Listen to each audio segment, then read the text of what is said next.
소크라테스는 그의 인격을 이성 속에 녹일 수가 있었다. 그래서 사람이 개인을 일가일조 가운데 영웅이 자신을 운명에 파묻어 버린 것처럼 소크라테스에 있어서 문제는 동일화로 해결되었다. 그러나 크리스찬은 합리주의자가 아니다.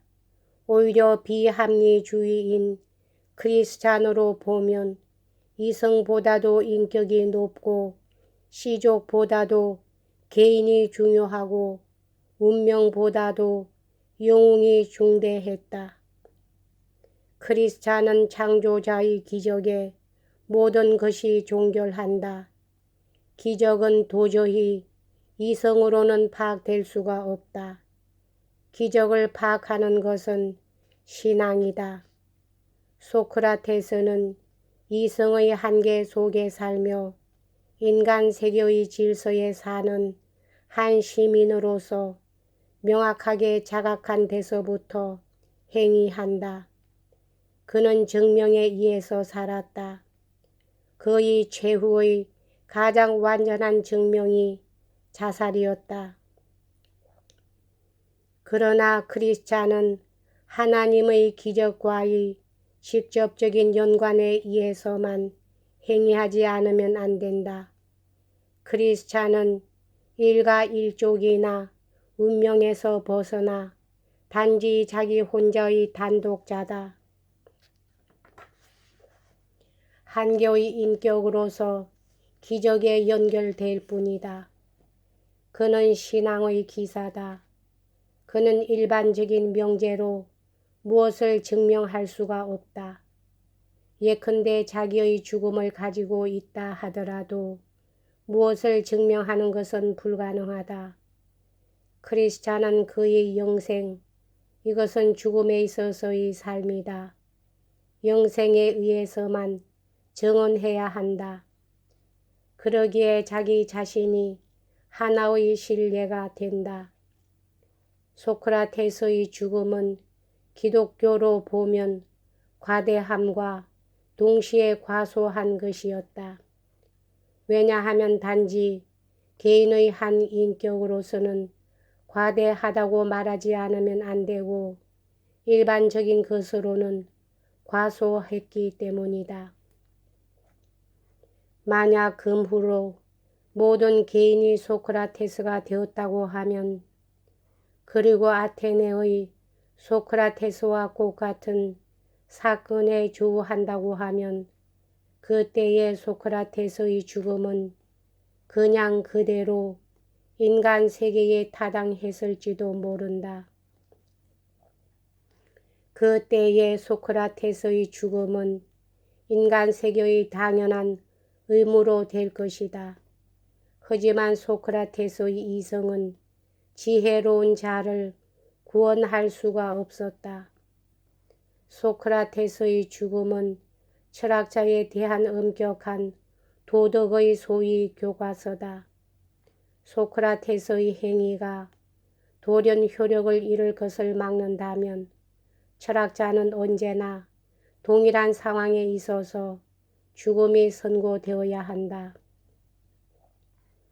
그러나 어딘가에 몹시 행복한 사람이 있어서 소크라테스의 죽음 따위를 깡그리 잊어버리고 소크라테스는 불행했었다라고 말했다면 사람들은 그를 반박할 수가 있을 것인가?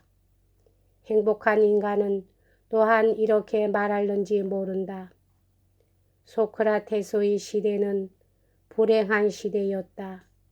만약 소크라테스가 오늘날 우리들과 함께 살고 있다면 그는 우리들과 마찬가지로 꼭 행복했을 텐데 그는 우리들과 같이 이성적인 인간이었기 때문이다.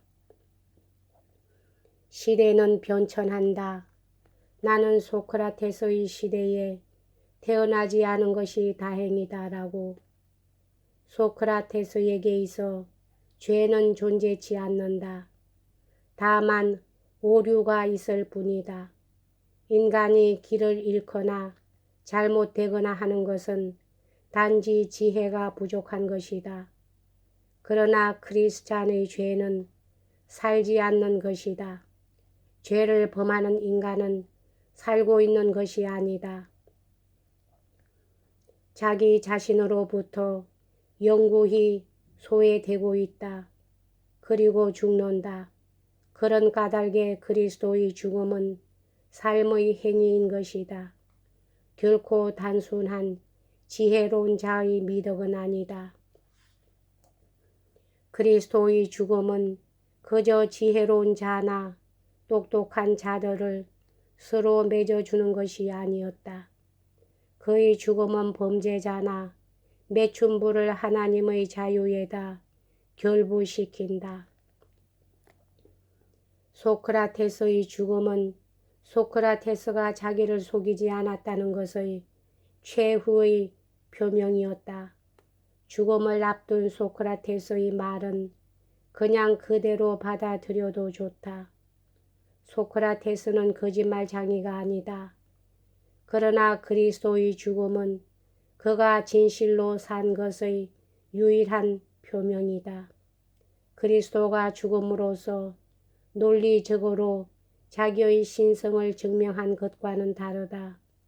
소크라테스가 죽음으로써 그의 말대로 예지를 증명한 것 같이 그리스도는 참된 삶의 방법을 상징적으로 나타냈다. 그래서 그리스도는 그 자신이 온갖 인간 내부의 진실임을 나타낸다. 소크라테스는 그의 죽음에 의해서 오로지 한 사람의 인간에게 그의 미덕을 확신시킬 수가 없더라도 자기 자신을 배반할 수가 없었다. 그리스도의 삶과 죽음을 상징으로서 이해하지 않는 사람은 십자가에서 죽은 그리스도를 스스로 하나님의 아들이라 말한 희극 배우로 삼아버린다. 그리스도를 익살스런 광대로 만들어버린다. 크리스찬이 빼앗겨서는 안 될 신념은 이런 것이다. 만약 그리스도가 그의 죽음으로써 한 사람 한 사람의 크리스찬에게 엄숙한 의무를 부여하지 않았다고 한다면 그리스도의 죽음은 아마도 쓸데없는 죽음밖에 되지 않을 것이라고. 아니, 쓸데없는 죽음밖에 되지 못한다는 생각은 아직 그리스 사람의 사고방식이다. 크리스찬은 단언한다. 가령 서로 그렇다고 한다면 그리스도는 사기꾼이었다고. 소크라테스의 이성은 케르케고르의 신앙과 동등하다. 소크라테스는 나는 산 육체대로 이성과 동화할 수가 없기 때문에 나는 아무것도 모르는 것이다 라고 말했다. 케르케고르는 몇 번이고 되풀이해서 말한다. 나는 하나의 시인에 불과하다. 나는 신앙에 살고 있지 않다. 어보이 마누라도 영생의 문제에서는 나를 훨씬 앞질러 간다라고. 소크라테스가 아테네의 아름다운 순간과 우연에만 혼을 빼앗긴 청년들에게 말했던 것과 같이 키에르케고르 그는 자기 자신이 말하듯이 시인이었다. 는 그의 내부의 비유의 세계에서 운명에게 혼을 빼앗긴 비극적 영웅에게 말한다. 즉 그는 자기 자신에게 말했다.